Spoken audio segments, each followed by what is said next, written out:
o cómo responderíamos, mejor dicho, ante esta demanda que el Señor Jesucristo hizo al joven rico. No es nada distinto lo que el Señor nos dice a nosotros.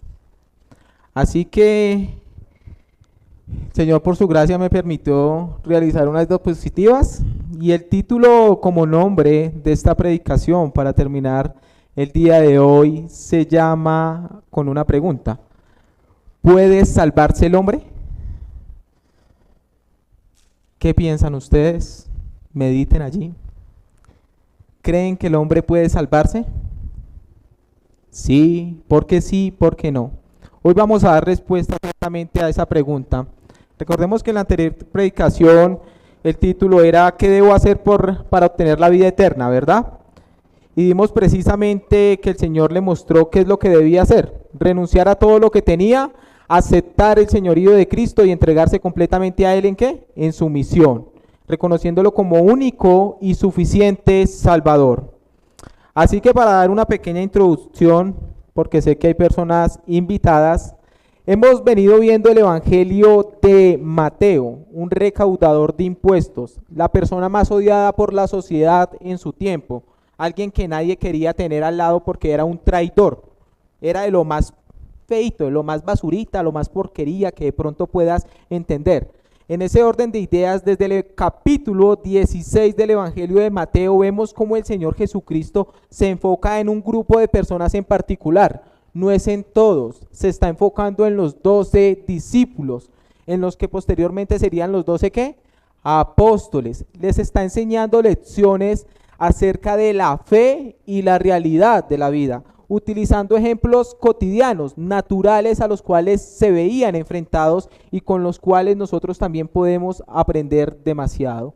Así que desde el capítulo 16 vemos que está enseñando la relación acerca del divorcio y las consecuencias, de manera que ellos se asombran en gran manera porque él dice las responsabilidades del hombre para con su mujer. Imaginen la respuesta de los discípulos. Ellos dicen y terminan diciendo: así que no conviene al hombre casarse. Esos son los discípulos. Nuestros queridos discípulos pues respondieron precisamente porque ellos no entendían lo que el Señor precisamente estaba demandando y lo que les estaba explicando, pero después precisamente entendería. En ese orden de ideas también el Señor va a enseñar acerca de qué, del impuesto, de cómo un cristiano debe comportarse con la sociedad. Y tenemos que entonces no pagar impuesto, dijimos, ¿verdad? No.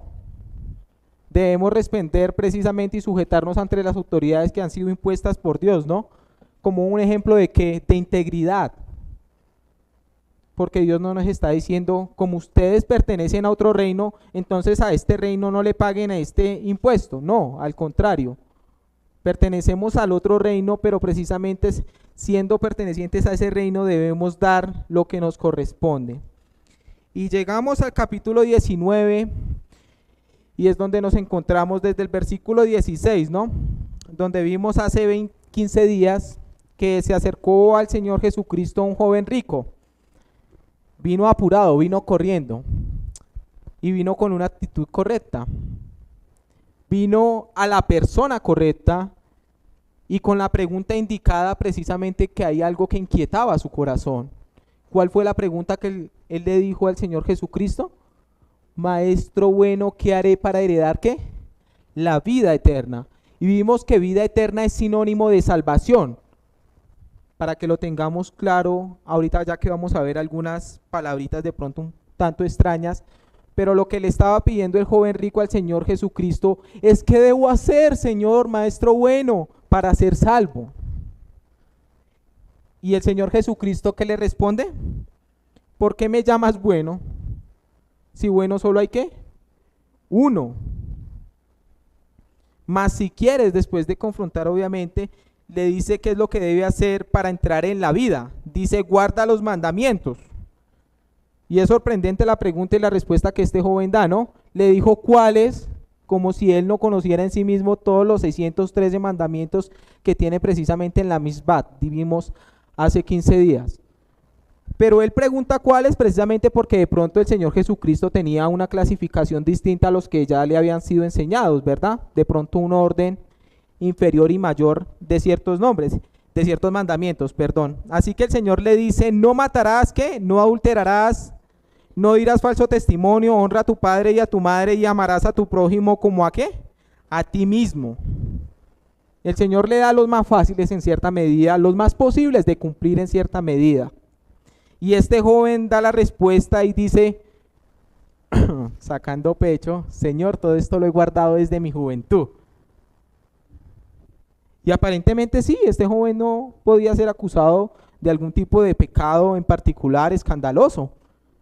Era una persona religiosa y que ciertamente cumplía con cada una de las funciones que le habían enseñado. Pero el joven, precisamente después de decir todo esto lo he guardado, le dice, ¿qué más me falta? Y Jesús responde con lo que dije al principio, mas si quieres precisamente ser perfecto, o sea, maduro, anda, vende lo que tienes y dalo a los pobres y tendrás tesoro en el cielo, y ven y sígueme. Y oyendo esto el joven se puso alegre, porque es la respuesta que todo cristiano esperaría al predicar el evangelio. Que una persona reconozca y diga, acepto al Señor Jesucristo, hago la oración de fe, levanto, paso por el pasillo y cuando se para acá es salvo. No. Oyendo el joven esto, su rostro, su semblante decayó, se puso triste, porque no era la respuesta precisamente que él estaba, ¿qué? Esperando. Y así sucede, mi querido hermano. ¿Por qué? Porque él puso la riqueza sobre el señorío de Cristo. Él prefirió amar y atesorar aquello que tenía que a Cristo mismo. Y permíteme decirte, mi querido hermano, como modo de introducción, quien ame aún más sus riquezas, quien ame su arrogancia moral, pierde completamente a Cristo. Y este final de esa conversación permite al Señor, como hemos dicho, y van a verlo ustedes mismos, que el Señor dé una lección a quienes. Leamos el versículo 23, dice, entonces Jesús dijo ¿qué? A sus discípulos. ¿A quiénes les está enseñando? A sus discípulos. Y les da una lección muy importante. Así que quiero que me acompañen en la lectura de la porción que nos corresponde el día de hoy. Y en ese orden de ideas vamos a avanzar hasta donde el Señor nos me permita. Tal vez el versículo 1 nomás. Dice, ¿lo podemos todos leer a una sola voz? ¿Todos tienen sus Biblias? ¿Todos? ¿Pueden utilizar el celular? Se los valgo, no crean que tampoco. Ay, pueden utilizar, ya están haciendo por allá y no la traje. ¿Qué hago? A la 1, a las 2 y a las 3. Entonces Jesús dijo a sus discípulos, de cierto os digo que difícilmente entrará un rico en el reino de los cielos. Otra vez os digo que es más fácil pasar un camello por el ojo de una aguja que entrar un rico en el reino de Dios. Sus discípulos, oyendo esto, se asombraron en gran manera, diciendo, ¿quién pues podrá ser salvo?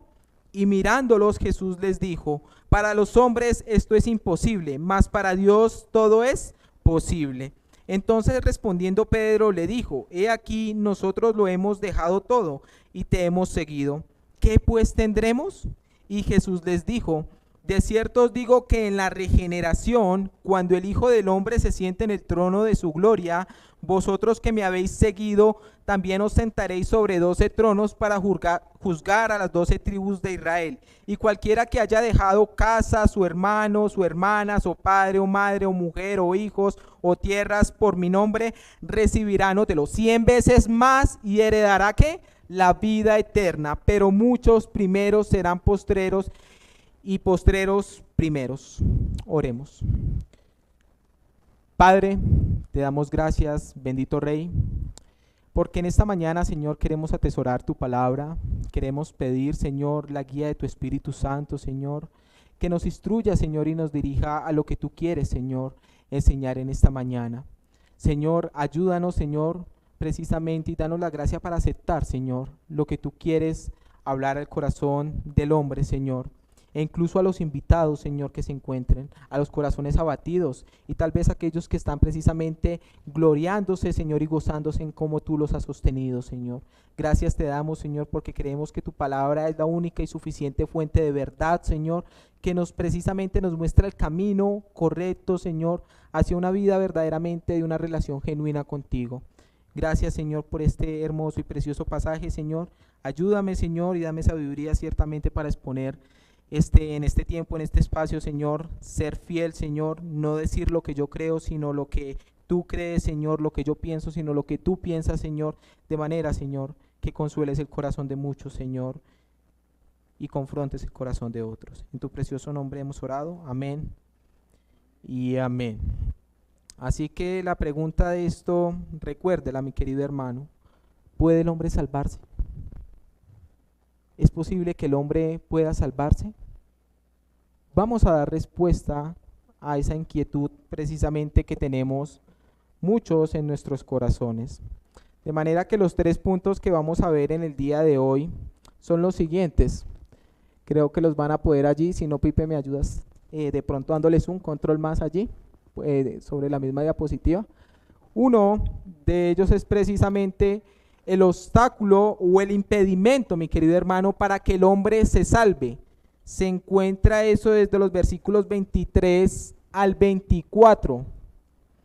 El segundo punto que estaremos viendo en relación con ello es precisamente la soberanía de Dios frente a la salvación, que es solamente por gracia.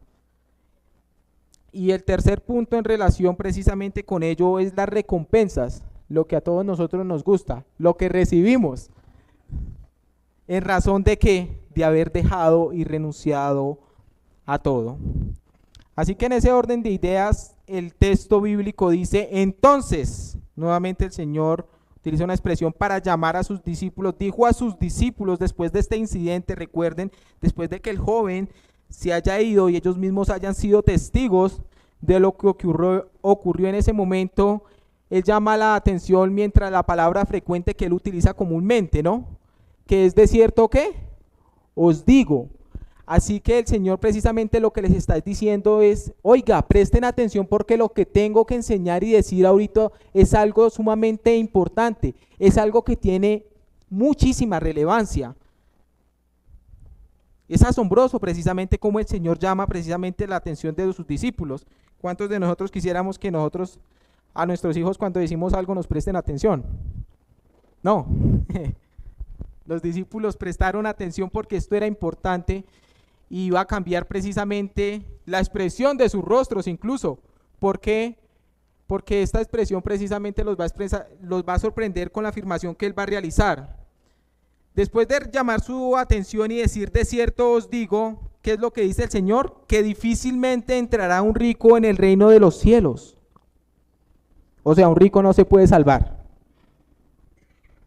No. ¿Qué dice allí? Difícilmente entrará un rico en el reino de los cielos.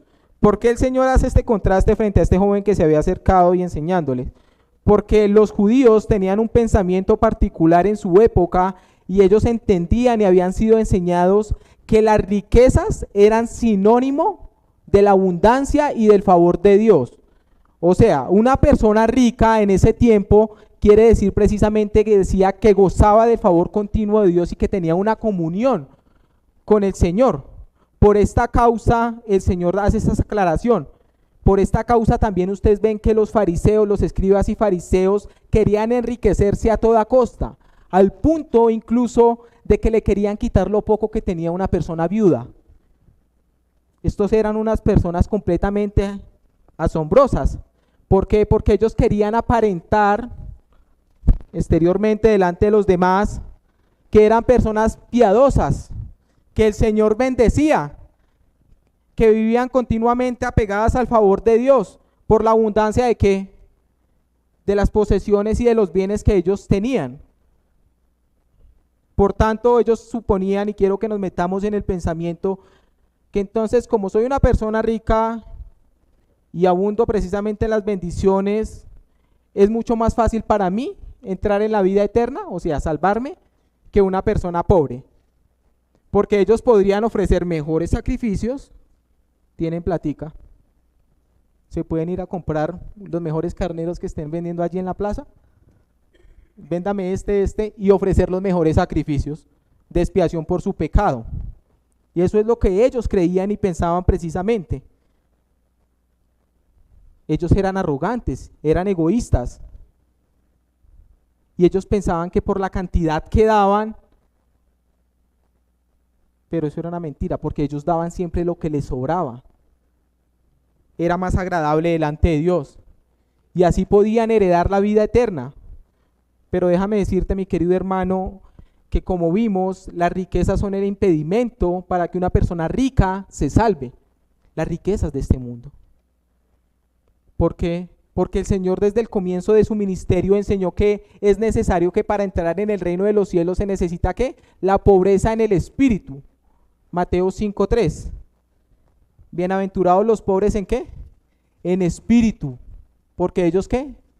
Heredarán. Una persona que cree completamente en su autosuficiencia y que cree que no necesita nada, no puede venir precisamente a entrar al reino de los cielos, pensando que por sus propias posesiones y riquezas puede comprar la entrada, porque esa actitud precisamente es arrogante. La actitud que el Señor está demandando desde el inicio de su ministerio es que deben depender completamente, entender que están completamente en bancarrota, es lo que quiere decir ese texto, y que aferrarse únicamente a la compasión y la bondad de Dios, ya que cuanto menos se valore lo material, es más fácil atravesar la puerta y seguir el camino que conduce al cielo. Porque ¿qué dice Mateo 7, versículo 14? Dice que la puerta es estrecha y angosto el camino. Así que un rico no puede entrar con sus muchas abundancias, las manos llenas, una maleta adelante, otra atrás, tal vez un par de canguros acá, y tratar de atravesar esa puerta que es completamente estrecha. Es imposible que una persona precisamente pueda entrar, porque es angosta, mi querido hermano. Solamente puede pasar una persona, solamente una, y sin posesiones. ¿Por qué? Porque una persona debe desprenderse de sus riquezas y de la vanidad de su vida, porque no hay lugar para nada más, mi querido hermano. Esto es una de las cosas que impide precisamente que un rico ingrese. Es el impedimento central precisamente para ellos. Pero acá hay una expresión que quiero hacer un paréntesis que el Señor utiliza, y es el reino de los cielos.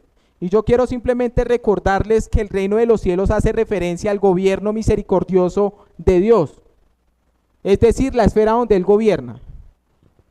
Y cuando utiliza la expresión reino de los cielos o reino de Dios, son sinónimos de vida eterna. Entiéndelo, por favor, mi querido hermano. Son sinónimos de vida eterna, que es lo que el joven venía buscando, ¿verdad? Es decir, un sinónimo de salvación. Acá en este texto, cuando se encuentra reino de los cielos, puedes colocarle allí salvación, para que tengamos más claridad frente a ello. Pero no solamente las riquezas de este mundo son lo que impiden que un hombre o una persona rica pueda salvarse. Ahora vamos a ver el versículo 24, el grado de dificultad, lo llamé yo precisamente. El versículo 24 dice: otra vez os digo que es más fácil pasar un camello por el ojo de una aguja que entrar un rico en el reino de ¿qué? De Dios. El Señor utiliza una expresión muy comparativa para enseñar el grado de dificultad, lo difícil que es que una persona rica pueda salvarse en realidad.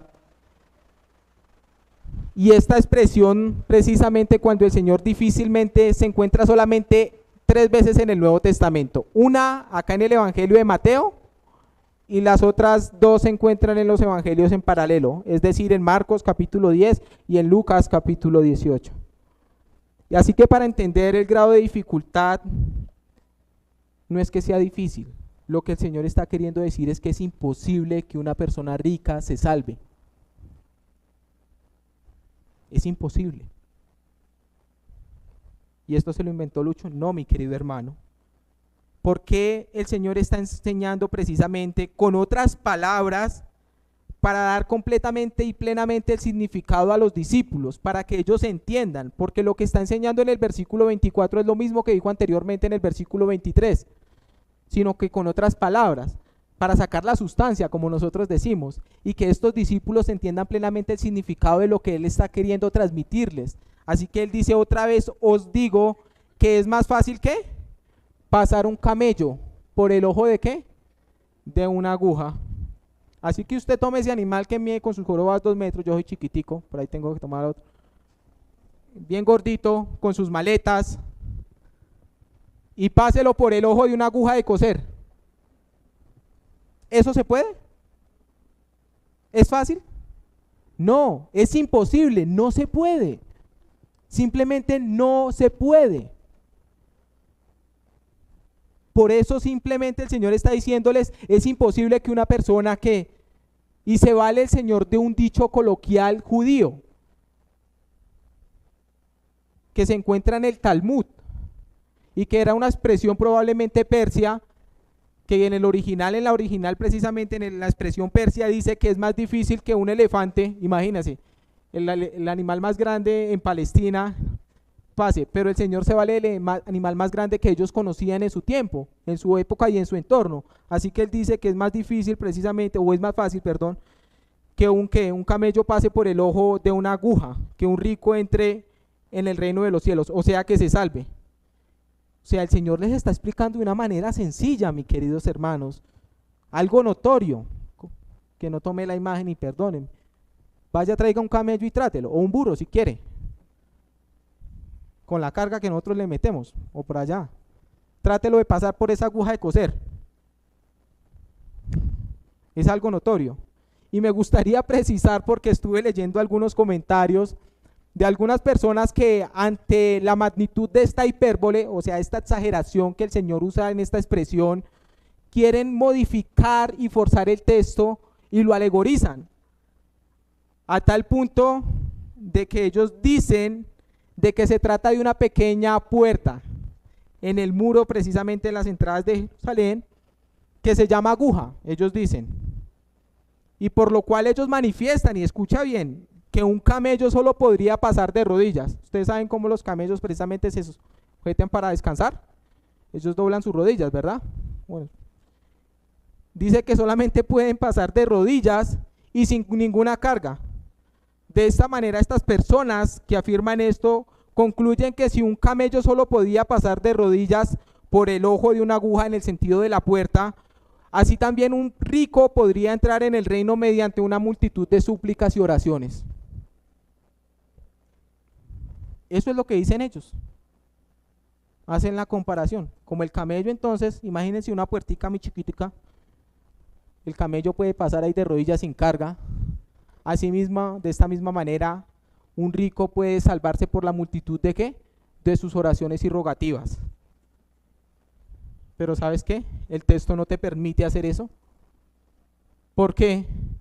Te voy a dar 2 ejemplos. Uno, porque no hay registro arqueológico ni histórico de que exista tal puerta.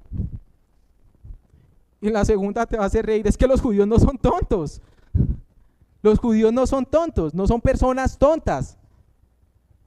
O sea, imagínate que un judío piense entrar por dicha puerta que no existe, cuando a 50 metros tiene un gran portón para entrar con el camello con toda su carga.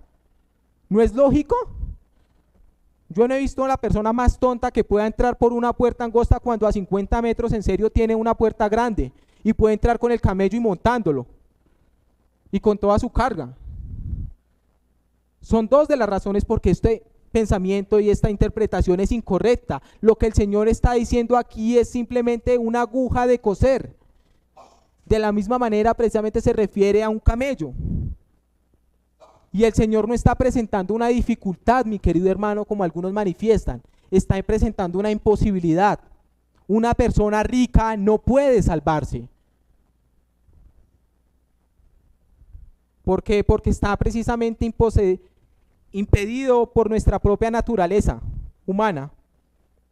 Y déjame darte 3 razones, o 2, perdón, en este tiempo, por las cuales un rico no puede salvarse. He hablado con algunas personas y ellos coinciden simplemente en que ellos tienen tres cualidades. Dos se las voy a manifestar y la otra se las digo de adelantada, es que ellos son egocéntricos. Una persona rica siempre tiende a ser egocéntrica. Busca su propio bien, no le importa a los demás. Y ahí les puse un ejemplo, el rico y Lázaro. Ahorita lo voy a explicar. Una de ellas es que los ricos tienden a tener una falsa seguridad, ¿qué? En sus riquezas. Debido a que las riquezas ellos piensan que pueden proveer para todas las necesidades físicas, incluso mucho más. Ellos confían simplemente que en lo que tienen, por lo cual ellos no ven necesidad o motivos de confiar en Dios. ¿Para qué confiar en Dios si ya tengo todo? Tengo mi vida realizada. Este es el joven típico que dice a los 28 me retiro porque ya tengo multitud de... Este es el tipo de persona. Es una de las razones por las cuales precisamente la Biblia dice es que no hay muchos sabios, ni muchos poderosos, ni muchos nobles, sino que lo necio del mundo escogió y lo vil y lo menospreciado. Primera de Corintios, capítulo 1, versículo 26 al 28. Esa es una de las... ellos confían en sus riquezas. Y la segunda es que ellos son autosuficientes, mi querido hermano. Y esta actitud es un ejemplo claro que lo vimos en Apocalipsis, que es la iglesia de la Odisea. Apocalipsis capítulo 3. Porque ellos se habían enriquecido y no tenían supuestamente necesidad de nada. Pero ¿sabe qué les dice el Señor? Que ellos no se dieron cuenta de que espiritualmente eran desventurados, miserables, pobres, ciegos y desnudos. Eso es lo que le pasa a una persona rica. No se dan cuenta de la realidad de sus propias vidas. Piensan porque ya están realizados, tienen la riqueza ya asegurada para una vida tal vez buena, de aquí a unos 60 años, supongamos que el Señor les permita vivir. No ven necesidad y son autosuficientes, entonces se desventura. Se dan los lujos que ellos quieren, por eso son egocéntricos, se compran el mejor reloj, un Bugatti por ahí. Andan fanfarroneando de lo que tienen, publicando en el Instagram una foto así, bien bonita, mira lo que me compré. Y todos por allá, dele like, dele like. Una persona rica se la pasa siendo egocéntrica, mi querido hermano.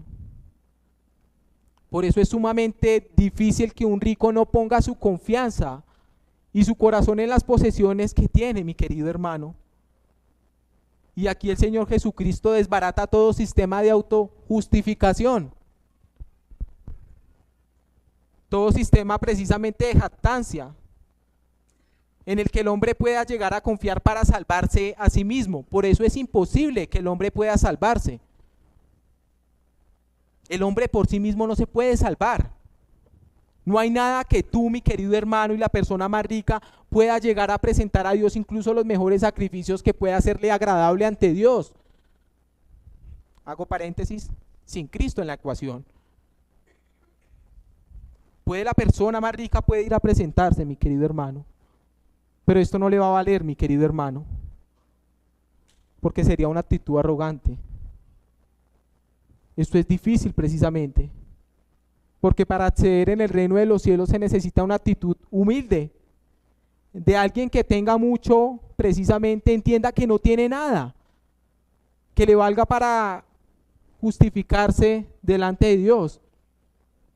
De manera que en esa actitud precisamente ven en plena dependencia de Dios, como le da un ejemplo esta mañana un hermano, como un mendigo, que no tiene ningún recurso, que extiende su mano simplemente para que la gracia de Dios la llene. No lo contrario, que viene y trae para que Dios diga, mire todo lo que tengo. No, es necesaria una actitud de humildad, de necesidad, un espíritu quebrantado y humilde.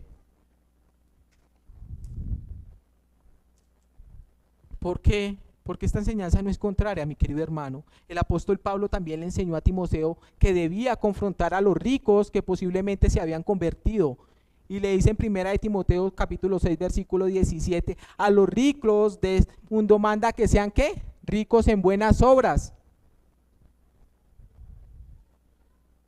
No lo digo yo, lo dice la Biblia. Por eso es imposible, mi querido hermano, que un rico pueda salvarse por sí mismo. No hay nadie que se pueda salvar por sí mismo. Es imposible. El Señor lo cierra en eso. Es imposible. Así que cuando tú vayas a evangelizar a una persona rica, no vayas como algunos van hoy en día, sino confróntalo con la ley como el Señor Jesucristo hizo. Es la manera y el método que el Señor nos enseña, no hay ninguno otro. Déjame decirte, mi querido hermano, la abundancia de tus bienes, tus riquezas, tu autosuficiencia, tu ministerio, tu familia, no te van a hacer salvo delante de Dios en el día del juicio. No va a valer eso para justificarte delante de Dios. Así que queda en nulo, mi querido hermano. No hay posibilidad alguna. Y lo cierro allí. De manera que continuando el Señor después del versículo y enseñar la imposibilidad que hay, sus discípulos oyendo esto se asombraron en gran manera, diciendo, ¿quién pues podrá ser qué? Salvo. Y aquí el Señor vamos a ver precisamente cómo es que la salvación solo es por gracia, porque Dios es soberano. La respuesta de los discípulos, ¿qué? Pero quiero que analices lo siguiente, mi querido hermano. La analogía que el Señor Jesucristo está utilizando y muestra precisamente que así como es necesariamente, ¿cuántos de nosotros hemos cosido y se han chuzado el dedo? Creo que la mayoría, ¿verdad? La mayoría de nosotros hemos utilizado un hilito y una aguja y Jehová de pronto lo puede decir más que maneja y se ha pegado un chuzón en alguna otra oportunidad. Pero el Señor utiliza esta analogía precisamente de que se necesita visión y pulso para entrar un hilo en el agujero de una aguja, ¿verdad? Una persona con Parkinson empieza así. Y no lo digo en... Pero se necesita visión y pulso para poder entrar un pequeño hilo sobre ese agujero tan pequeñito, ese orificio de una aguja. Así precisamente él explica que para entrar en el reino de los cielos se necesita iluminación espiritual y la decisión de entregarse al Señor como único y suficiente Salvador. Pero ante eso los discípulos ¿qué? Se asombraron. Y es impactante que en el último tramo de su ministerio, primero quedaron impactados por la enseñanza, como dije anteriormente, en relación con el divorcio, que concluyen que es mejor que el hombre no se case, se quede así como está. Pero ahora quedan boquiabiertos y dicen, ¿quién pues podrá ser salvo?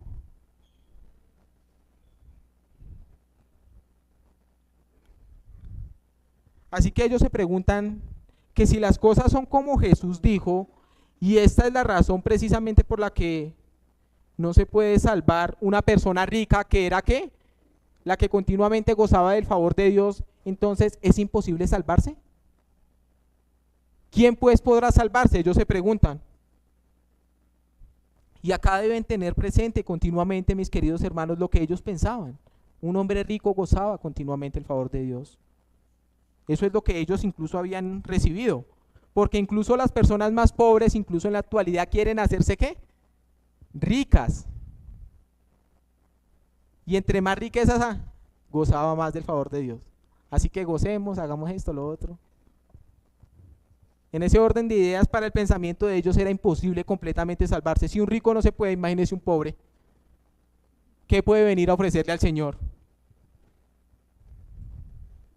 ¿Qué le puede ofrecer un pobre? Pero terminando precisamente esa línea, ¿no crees que te puedes gozar después de que ellos preguntan quién pues podrá ser salvo? Dice el versículo 26, y mirándolos Jesús les dijo, ¿No le dejan aleluya al Señor por eso? Para los hombres esto es imposible, mas para Dios todo es posible. Solamente Dios es quien puede hacer posible que el hombre se salve. El Señor puso su mirada fija delante de ellos en el texto, porque ellos se asombraron y Él los mira. Para los hombres esto es difícil, mi querido hermano. Es completamente imposible que puedan pasar un camello por el ojo de una aguja, que puedan entrar al reino de Dios por sus propios esfuerzos, sus propios términos. Y acá los discípulos, sin darse cuenta, están enseñando una verdad absoluta, que el hombre no se puede salvar por sí mismo. ¿La Biblia lo enseña? Sí. Pero ellos posiblemente no se habían dado de cuenta. Ningún hombre, ni rico ni pobre, puede hacer algo en relación para salvarse, para no ir al infierno, para escapar de la ira completamente de Dios. Nadie. Y si ves que meten rico y pobre, o sea, toda la humanidad, en la esfera completa. Nadie puede salvarse, mi querido hermano. Y ahora te voy a dar las razones por las que precisamente todo cuanto tiene que ver con salvación conviene completamente solo a Dios. De nosotros es la responsabilidad de obedecer, es decir, de ejercer la fe que nos ha sido dada como don. Pero tú no tienes nada que ver en esa ecuación. Y te las voy a dar. Unas de tantas. Una de ellas es que la determinación de salvar al hombre está establecida antes de la creación del mundo y corresponde completamente a Dios. Es una expresión de su soberana voluntad. Me gustaría que leyéramos 2 de Timoteo 1:9, creo que ahí al costado de acá, Pipe, tú la vas a ver.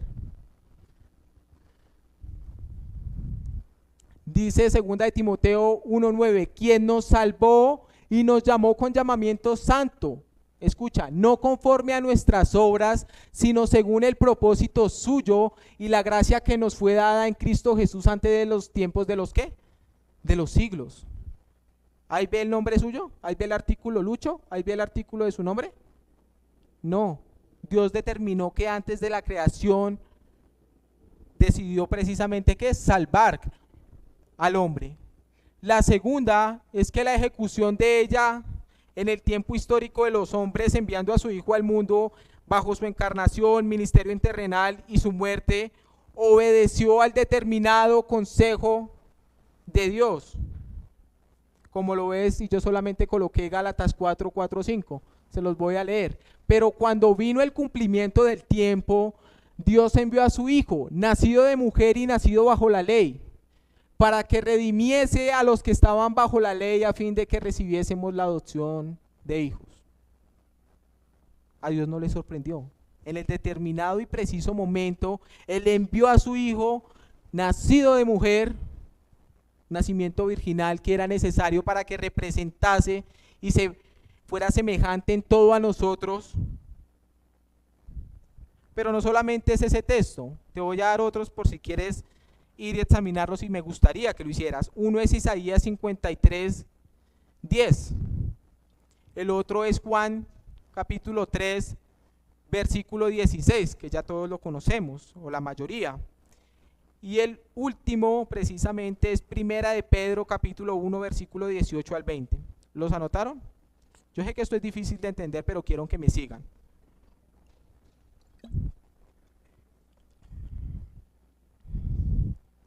Esa es otra de las razones, y otra de las razones que te voy a dar en esta mañana es que la aplicación de salvación, cómo Dios la aplica en el hombre, cómo Dios capacita, cómo Dios dota al hombre de fe, cómo le da la iluminación espiritual y precisamente regenera, son obras completamente divinas de Dios, porque nosotros no podemos ver nuestro propio pecado.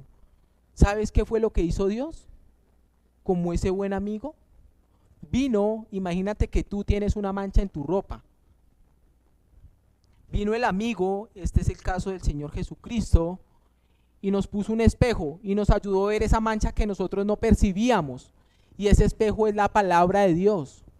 para que nosotros pudiésemos llegar a ser iluminados y entender de que estamos completamente destituidos de la gloria de Dios, alejados de una relación correcta que se rompió allá en el Génesis capítulo 3 versículo 15, 6 y 7. ¿Tiene sentido? Míralo. Es completamente de Dios la obra de salvación. Por eso es imposible que el hombre se salve por sí mismo. La salvación es de Dios. Voy a leer el Salmo 3 versículo 8, como lo dice allí el salmista, imagínate. Salmo 3 versículo 8. Ya me pasé. No, acá llegué. Dice Salmo 3 versículo 8, la salvación es de Jehová. Sobre tu pueblo viene ¿qué? La bendición de esa salvación. Y en Jonás 2:9 también lo dice. Por eso todo cuanto tiene que ver con salvación es de Dios. Pero del hombre es la responsabilidad, como dije anteriormente, de si decide obedecer a la fe o decide rechazarla. Como lo enseña precisamente Juan capítulo 3 versículo 36, más adelantico allí de Mateo. Quiero leerlo porque ciertamente es algo impactante. Juan capítulo 3 versículo 36, mira la responsabilidad de nosotros o del hombre frente a ello. Dice la palabra del Señor, el que cree en el Hijo tiene ¿qué? Vida eterna, pero el que rehúsa creer en el Hijo no verá la ¿qué? La vida, sino que la ira de Dios está sobre él. Y esto es demasiado teológico, sí, yo sé, pero quiero que entendamos y que crezcamos un poco, mi querido hermano. Así que lo que es imposible para los hombres, solamente es posible ¿para quién? Gracias al Señor, para Dios. Así lo ha demostrado Dios. Y como ejemplo te traigo al apóstol Pablo, quien era una persona que confiaba en sus riquezas, tal vez no tanto materiales, pero sí los privilegios de vida de la religión que él vivía. ¿O no era una persona rica? Era celoso de la ley.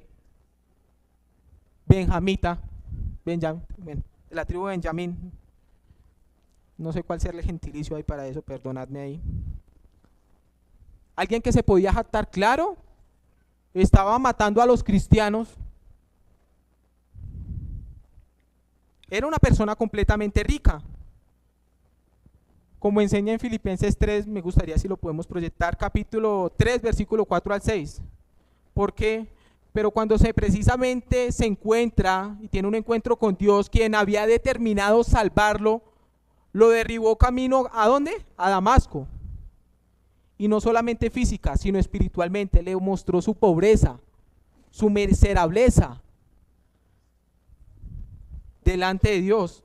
Así que Pablo, reconociendo ello, dejó a un lado que lo que para él era ganancia. Todo lo que para mí era ganancia, ¿recuerdan? Lo he estimado como ¿qué? Como pérdida. Y vino sin nada, o absolutamente nada, desnudo, y se entregó al Señor. Obedeció. Y pasó de ser un perseguidor a ser ¿qué? Perseguido. Como esos cristianos a los que él conseguía. La transformación es de tal dimensión, mi querido hermano, que aquellas riquezas antiguas que él valoraba, ahora las considera como ¿qué? Como basura. Y ahora su propósito es amar, desear al Señor, como le enseña en Filipenses. Quiero que lo leamos.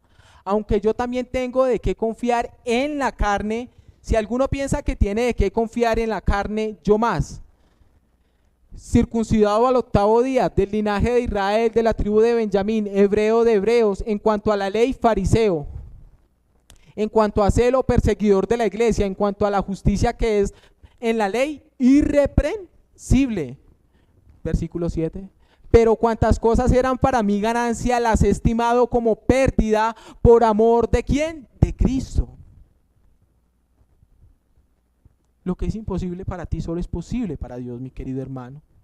Ningún hombre se puede salvar. Pero no solamente el Señor nos muestra su soberanía en cuanto a la capacidad para salvar al hombre, sino que imagínate lo que dice en el versículo 27 al 30. Quiero que lo leamos, por favor. Dice versículo 27, entonces respondiendo Pedro le dijo, he aquí nosotros ¿qué? Lo hemos dejado todo y te hemos seguido. ¿Qué pues tendremos? Y Jesús les dijo, de cierto os digo que en la regeneración, cuando el Hijo del Hombre se siente en el trono de su gloria, vosotros que me habéis seguido también os sentaréis sobre 12 tronos para juzgar a las 12 tribus de Israel.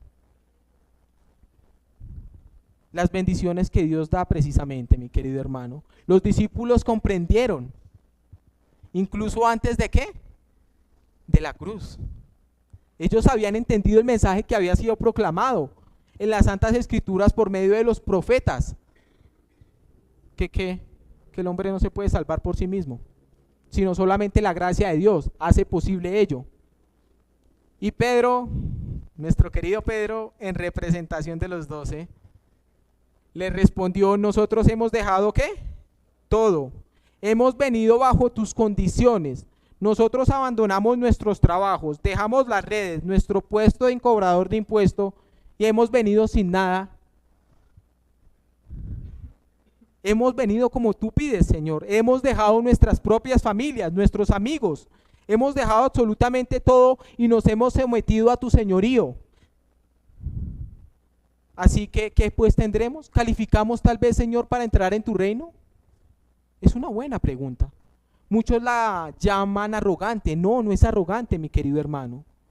No es una pregunta arrogante por parte de Pedro, en representación de los 12. Y permíteme hacer un paréntesis, porque diógresis me alargo. Un paréntesis, que ahí Pedro no sabía que Judas estaba allí. Porque Judas incluso, él amaba, tenía el amor por el dinero, que incluso ya planificó cómo entregar a qué, para obtener más y llenar el bolsillito. Él no sabía eso. Cierro el paréntesis. Así que en representación de todos los discípulos, él dice, calificamos precisamente. Ellos habían escuchado anteriormente la demanda del Señor Jesucristo al joven rico, ¿o no? Estaban ahí presentes. Y ellos escucharon que él le dijo que vendiese todo cuanto ¿qué? Tenía. Así que ellos, haciendo ese análisis, dijeron, si el Señor le pidió esto, nosotros verdaderamente lo hemos dejado todo.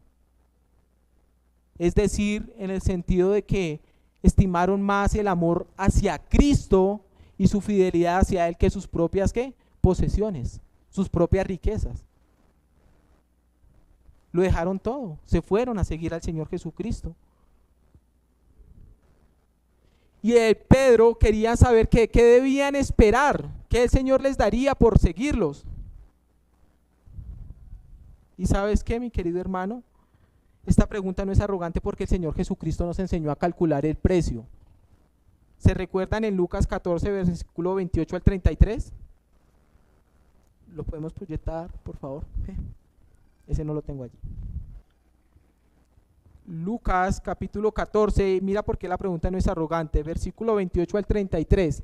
Y Jesús le dijo, porque ¿quién de vosotros, queriendo edificar una torre, no se sienta primero y calcula los gastos, a ver si tiene lo que necesita para acabarla?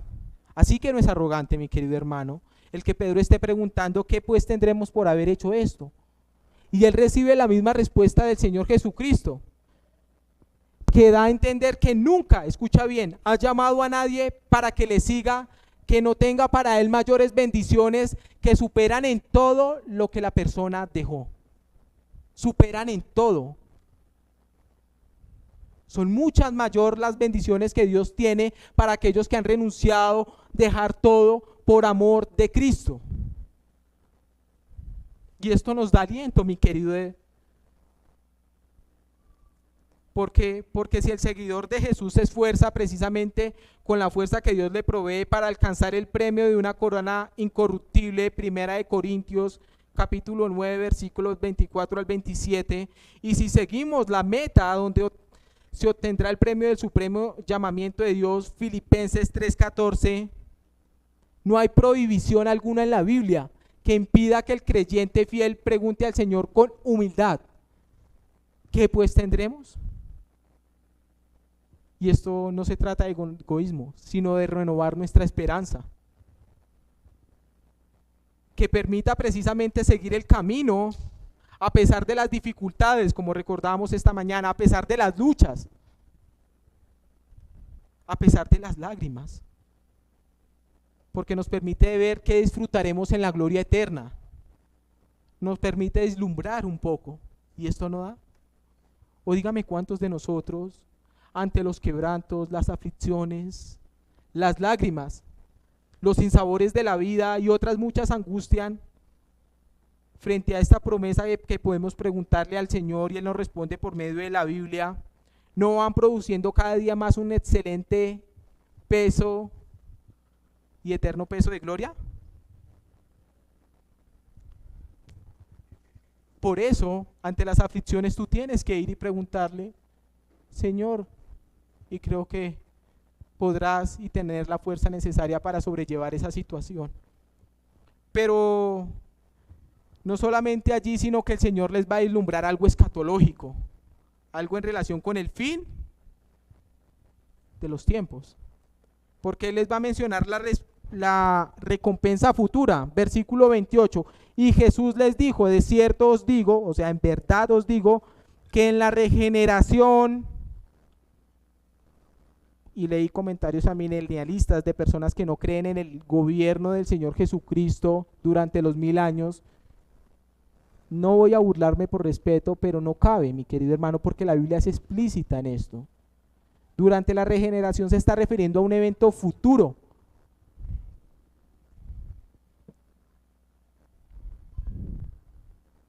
Ese evento futuro precisamente. ¿Por qué? Permíteme aclarar qué es lo que el Señor está queriendo decir. El Señor Jesucristo había esfumado o disipado toda confianza y esperanza que el judío tenía cuando viniera el Mesías, ¿no? Que como hemos recordado, ellos esperaban que el Señor regresara ¿a qué? A reinar, a gobernar tierra. Pero había esfumado con todas estas enseñanzas del Señor Jesucristo esa esperanza que ellos tenían, ¿verdad?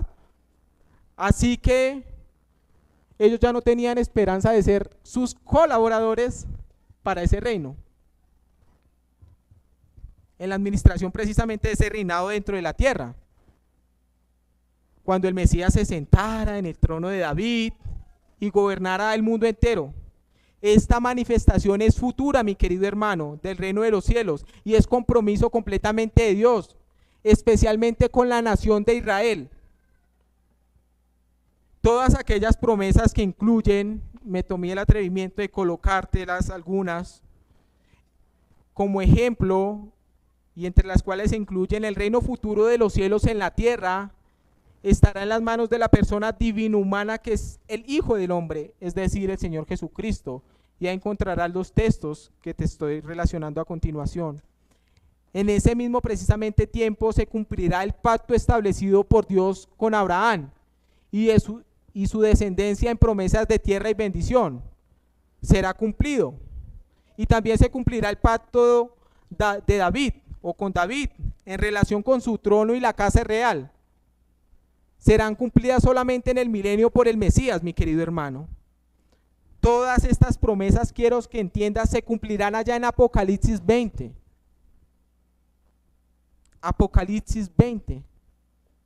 Porque cuando él utiliza la palabra regeneración, solamente quiero que entiendas que aparece 2 veces en el Nuevo Testamento. Una es acá donde la estamos leyendo y otra es en Tito, capítulo 3, versículo 5.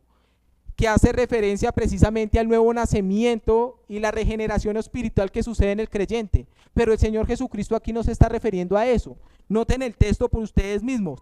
De cierto os digo, por la palabra y el acompañamiento que tiene ahí, que en la regeneración, cuando el Hijo del Hombre se siente ¿qué? En el trono de su gloria, vosotros que me habéis seguido también os sentaréis sobre ¿qué? 12 tronos para juzgar a las 12 tribus de todo el mundo. No, esto no son 12 tribus que tengan que ver aquí con relación con Bogotá, Antioquia, no. Es específicamente con el ¿qué? La nación de Israel. Y el Señor promete que estos hombres se sentarán en 12 tronos para juzgar las 12 tribus de Israel. Esta es la posición que el Señor Jesucristo les promete y les permite deslumbrar a los apóstoles, precisamente que durante su gobierno, en el reinado milenial, ellos harán ello. Es decir, algo así como en el tiempo de los jueces. Y los que hayan leído el tiempo de los jueces entenderán. Pero no solamente les da la manifestación de la recompensa futura, sino, ¿sabes qué? Esto es algo que me llenó de aliento. Versículo 29, la recompensa presente. Y cualquiera que haya dejado, ¿qué? Casas, o hermanos, o hermanas, o padre, o madre, o mujer, o hijos, o tierras por mi nombre, recibirá 100 veces, raya eso ahí, recibirá 100 veces más. Y heredará la ¿qué? Maravilloso. Pedro había querido preguntar sinceramente al Señor qué recibirían por haber dejado todo y seguirle. Y él responde precisamente con una recompensa que les esperaría ¿qué? En el futuro, durante el reinado milenial. Pero ellos seguramente, como todo ser humano, estaban esperando qué recompensas tenían en el presente, aquí, en el ahora. Y el Señor no solamente los deja con esa respuesta, sino que les da la respuesta también a su inquietud. ¿Que les va qué? Centuplicar por solo una cosa que ellos hayan dejado.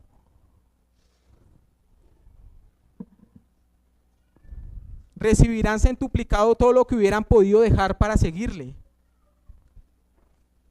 ¿Esto no te parece maravilloso? Esta es una bendición precisamente, y es una realidad precisamente que es experimentada por todo verdadero creyente. Quien haya tenido que dejar bienes, Mateo nos da unos ejemplos, casas. Si tú dejaste tu casa por amor a Cristo, imagínate que tienes 100 veces casas más alrededor de todo el mundo que te serán abiertas para que puedas entrar y descansar. Sí, son tus hermanos en Cristo. Si tú dejaste a una hermana, un hermano, o el amor de tu padre o tu madre, imagínate que tienes una familia completa que te recibirá con los brazos abiertos, te dará la fortaleza y la fuerza precisamente para abrazarte en los momentos más difíciles y apoyarte incluso y acompañarte en los momentos más felices.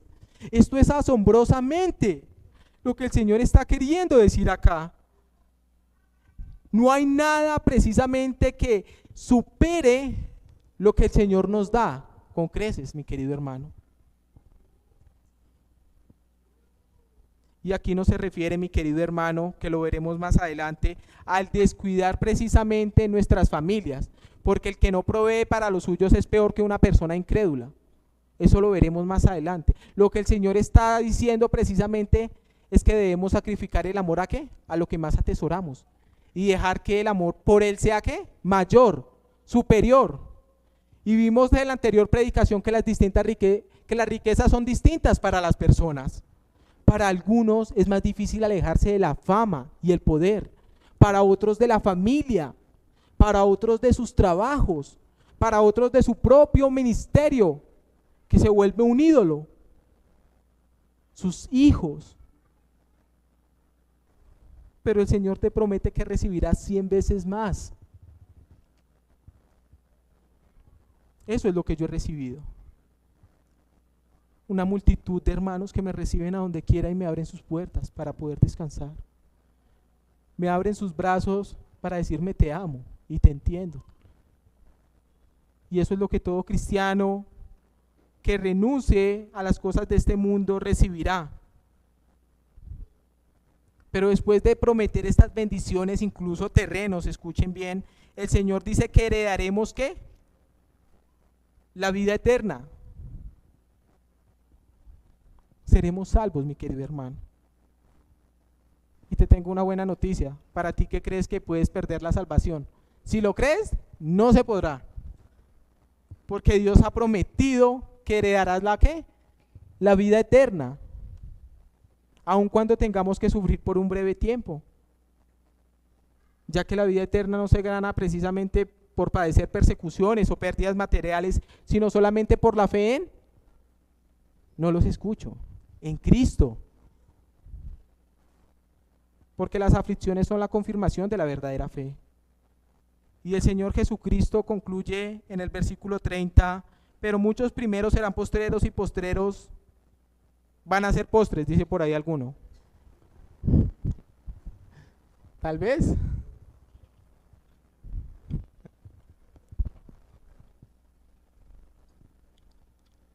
No, eso no es lo que está diciendo allí, mi querido hermano. En el entorno textual, te voy a leer lo que quiere decir esto. Los primeros son aquellos que tienen posesiones en este mundo, que tienen honores y que tienen prestigios. Estos son los valorados por la sociedad actualmente, ¿o no? ¿Qué es lo que tú tienes? Y eso es lo que tú vales. Eso es lo que el mundo valora precisamente y que ocupan los primeros lugares en el mundo. Por otro lado, los postreros son aquellos que por seguir a Cristo han renunciado a todo y son la escoria del mundo. O dígame un cristiano solamente que sea agradable ante el mundo. Ninguno. Nos ven como los bichos raros, lo más detestable de la sociedad. Eso lo enseña en 1 Corintios capítulo 4, versículo 13. Así que los primeros, según el mundo, serán los últimos ¿en el qué? En el reino. Y los primeros en el reino son los últimos en el mundo. ¿Ves las visiones contrarias del mundo y de Dios? ¿Y por qué esto, mi querido hermano? Porque los fariseos y religiosos en el tiempo del Señor Jesucristo consideraban que ellos ocuparían lugares destacados en el reino de Dios. Pero Jesús aseguró que los publicanos y las prostitutas iban delante de ellos en el reino de los cielos. Lo veremos más adelante. Así que concluimos, mi querido hermano, y este es el desafío del Señor para ti en esta mañana. Y tengo una pregunta para ti. Vamos.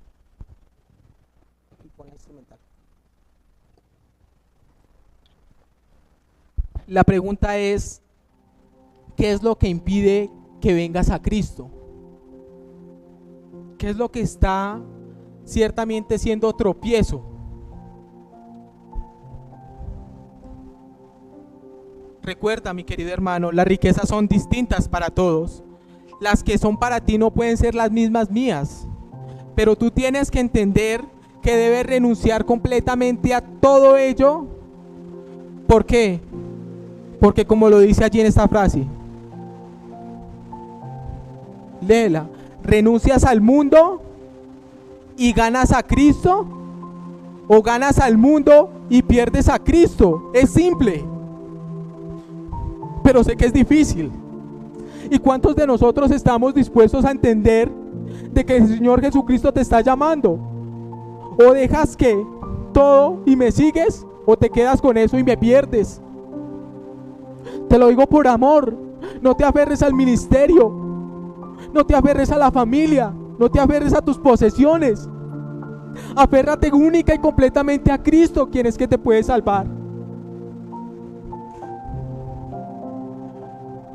O renuncias al mundo y ganas a Cristo, o ganas al mundo. Para hacer un paréntesis, el Señor te puede devolver en esta vida mucho más de lo que dejaste, como hizo con Job. Pero tienes que ser pobre en el sentido de que no tienes nada que presentar ante el Señor. No eres dueño de nada. El Señor es el único que lo deposita en tu cuenta para ver cómo lo administras, lo usas. Porque hay hombres en las escrituras ricos, como Abraham, como Bernabé. Pero ellos amaban más ¿a quién? A Dios, que a las riquezas. Oremos. Padre, gracias por la claridad con la que nos hablas a través de tu palabra. Gracias por enseñarnos lecciones tan prácticas, Señor. Te pedimos que concedas el arrepentimiento a algunos que hoy en día no han sido dispuestos a arrepentirse, quienes son como el hombre y el joven rico, que dicen: tengo todo, no me falta nada, estoy bien así como soy. Concédeles, oh Señor, el arrepentimiento, mi querido Señor. Y para aquellos que quieren aún estando acá en la iglesia aferrarse a su estilo de vida, su dinero, su familia, su negocio, su matrimonio, aferrarse a todo lo demás que tienen, a sus posesiones, y tal vez dicen que el precio es demasiado alto. Rompe esa atadura con tu poder, mi querido Señor, porque es imposible para los hombres, pero es posible para ti. Y amado Padre, para aquellos que hemos dejado todo, que sigamos dejando todo, y que sepamos que siempre seremos pobres, y que incluso si nos devuelves y nos das como hiciste con Job, que recordemos que nunca será nuestro. Solamente somos administradores para la expansión y las necesidades de tu reino. Gracias, Señor. A ti sea la gloria, el honor y la alabanza. En tu precioso nombre damos gracias. Amén y amén. Gracias, hermanos.